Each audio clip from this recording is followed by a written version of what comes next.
ಚಿಕ್ಕಬಳ್ಳಾಪುರ ಜಿಲ್ಲೆಯಲ್ಲಿ ಆಯೋಜಿಸಲಾಗಿದ್ದ ವಿಶೇಷ ಪತ್ರಿಕಾಗೋಷ್ಠಿಯಲ್ಲಿ ಕಾಂಗ್ರೆಸ್ ಪಕ್ಷದ ವಿರುದ್ಧ ಹಾಗೂ ಸಿಎಂ ಸಿದ್ದರಾಮಯ್ಯ ವಿರುದ್ಧ ಗುಡುಗಿದ ಬಿಜೆಪಿ ನಾಯಕ ಹಾಗೂ ವಿಧಾನ ಪರಿಷತ್ನ ವಿರೋಧ ಪಕ್ಷದ ನಾಯಕ ಛಲವಾದಿ ನಾರಾಯಣಸ್ವಾಮಿ.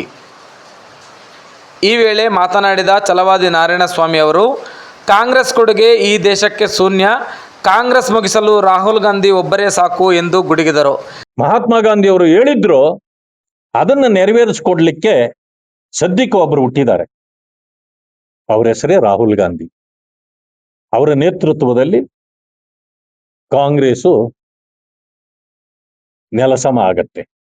ಕರ್ನಾಟಕದ ಮಟ್ಟಕ್ಕೆ ಸಿದ್ದರಾಮಯ್ಯನವರು ಸ್ವಲ್ಪ ಸುಳ್ಳುಗಳನ್ನ ಹೇಳಿ ಅವ್ರನ್ನ ಹಿಡಿದು ಇವ್ರನ್ನ ಹಿಡಿದು ಎಲ್ಲ ಮಾಡಿ ನಮ್ಮೇಲೆ ಒರೆಸಿದ್ರಲ್ಲ. 40% ಸರ್ಕಾರ ಅಂತ ಅದು ಅವ್ರು ಏನಾದ್ರು ಪ್ರೂವ್ ಮಾಡ್ಲಿಕ್ಕೆ ಆಯ್ತಾ? ಕೇಂದ್ರದ ವಾಗ್ದಾಳಿ ಬಿಟ್ಟರೆ ಅವರಿಗೆ ಇನ್ನೇನೂ ಬರುವುದಿಲ್ಲ. ಅಲ್ಲದೆ ರಾಜ್ಯ ಕಾಂಗ್ರೆಸ್ ಸರ್ಕಾರ ತುಮಕೂರಿನಲ್ಲಿ ಮಾಡಿದ ಸಾಧನಾ ಸಮಾವೇಶಕ್ಕೆ ಅರ್ಥವೇ ಇಲ್ಲ. ಅವರ ಅಭಿವೃದ್ಧಿ ಶೂನ್ಯವಾಗಿದೆ. ಸರ್ಕಾರದ ಮುಂದೆ ಸಾಲು ಸಾಲು ಸವಾಲುಗಳಿದ್ದರೂ ಸಹ ಇವರು ಸಾಧನಾ ಸಮಾವೇಶವನ್ನು ತುಮಕೂರಿನಲ್ಲಿ ನಡೆಸುತ್ತಿರುವುದು ಅದು ಅರ್ಥವಿಲ್ಲದ ಮಾತಾಗಿದೆ. ರಸ್ತೆ ಗುಂಡಿ ಮುಚ್ಚುವ ಹಾಗೂ ಇನ್ನಿತರೆ ಕೆಲಸಗಳಲ್ಲಿ ಭಾರೀ ಭ್ರಷ್ಟಾಚಾರ ತುಂಬಿ ತುಳುಕಾಡುತ್ತಿದೆ ಎಂದು ಕಟುವಾಗಿ ಟೀಕಿಸಿದ್ದಾರೆ. ಸಾಧನೆ ಬೇರೆ, ಸಮಾವೇಶಗಳ ಯಾವ ಸಾಧನೆ ನಿಮ್ಮದಿದೆ ಇಲ್ಲಿ? ನಿಮ್ಮ ಸಾಧನೆ ಶೂನ್ಯ. ಯಾವ ಜನರಿಗೂ 3 ಕಾಸಿನ ಉಪಕಾರ ನೀವು ಮಾಡಿಲ್ಲ. ಲೂಟಿ ಮಾತ್ರ ತಪ್ಪಿಲ್ಲ, ಎಲ್ಲಾದ್ರಲ್ಲೂ ಲೂಟಿ. ಅರೆ, ನಾವು ಗುಂಡಿ ತೆಗೆಯೋದ್ರಲ್ಲಿ 1 ಲಕ್ಷ ರೂಪಾಯಿ ಮಾಡಿದ್ದೆ, 4,000 ಇದ್ದದ್ದನ್ನ ನೀವು 1 ಲಕ್ಷ ರೂಪಾಯಿ ಮಾಡ್ತೀರಂತಂದ್ರೆ ಇತಿಮಿತಿ ಇದೆಯಾ ನಿಮಗೆ? ಬೆಂಗಳೂರನ್ನ ನೀವು ಬದುಕಿಸ್ತೀರಾ? ಈ ರಾಜ್ಯ ಉಳಿತದ?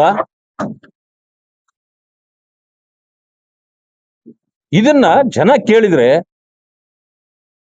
ಅವರ ಬಗ್ಗೆ ಗೌರವವೂ ಇಲ್ಲ. ದಿನನಿತ್ಯದ ವಸ್ತುಗಳ ಜೊತೆಗೆ ಹಾಲು, ವಿದ್ಯುತ್, ಮದ್ಯದ ಬೆಲೆ ದಿನೇ ದಿನೇ ಹೆಚ್ಚಿಸುತ್ತಾ ಜನರ ಮೇಲೆ ಹೊರೆ ಆಗ್ತಾ ಇದೆ ಈ ಕಾಂಗ್ರೆಸ್ ಸರ್ಕಾರ ಎಂದು ಗುಡುಗಿದರು. ಗ್ಯಾರಂಟಿ ಸರ್ವರಿಗೂ ಫ್ರೀ ಅಂತಿತ್ತು. ಮುಖ್ಯಮಂತ್ರಿಗಳ ಭಾಷಣ ನೀವೆಲ್ಲ ಕೇಳಿರ್ತೀರಿ. ನನಗೂ ಫ್ರೀ, ನಿನಗೂ ಫ್ರೀ, ಏನೋ ಕಾಕಾ ಪಾಟೀಲ್ ನಿನಗೂ ಫ್ರೀ, ಮಹಾದೇವಪ್ಪ ನಿನಗೂ ಫ್ರೀ, ನಾನು ಹೆಂಡತಿಗೂ ಫ್ರೀ ಅಂದ್ರಿ. ಆಯ್ತಪ್ಪ, ನಿಮ್ಮ ಹೆಂಡತಿಗೂ ನಿಮಗೂ ಫ್ರೀ ಆಗಿರ್ಬೋದು.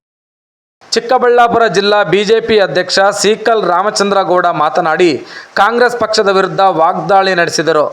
ಇಡೀ ರಾಜ್ಯದಲ್ಲಿ ಕಾಂಗ್ರೆಸ್ ಸರ್ಕಾರ ಬಂದಾದ್ಮೇಲೆ 3 ವರ್ಷದಲ್ಲಿ ಒಂದೇ ಒಂದು ಕಾರ್ಯಕ್ರಮ ಕೂಡ ಹೊಸದಾಗಿ ಕೊಡ್ತಕ್ಕಂಥ ಕಾರ್ಯಕ್ರಮ ತಗೊಂಡಿಲ್ಲ. ಆದ್ರೆ ಎಷ್ಟು ಮಟ್ಟಕ್ಕೆ ಕೆಟ್ಟಿದೆ ಅಂತಕ್ಕಂಥದ್ದು ಕಾರ್ಯಕ್ರಮಗಳ ಬಗ್ಗೆ ಇವತ್ತು ನಮ್ಮ ಹತ್ರ ಒಂದು ಲಿಸ್ಟ್ ಇದೆ. ವರದಿ ನ್ಯೂಸ್ ಡೆಸ್ಕ್, ಸ್ವಾರಸ್ಯ ನ್ಯೂಸ್. ಸ್ವಾರಸ್ಯ ನ್ಯೂಸ್, ಇದು ಜನರ ಪ್ರತಿಧ್ವನಿ.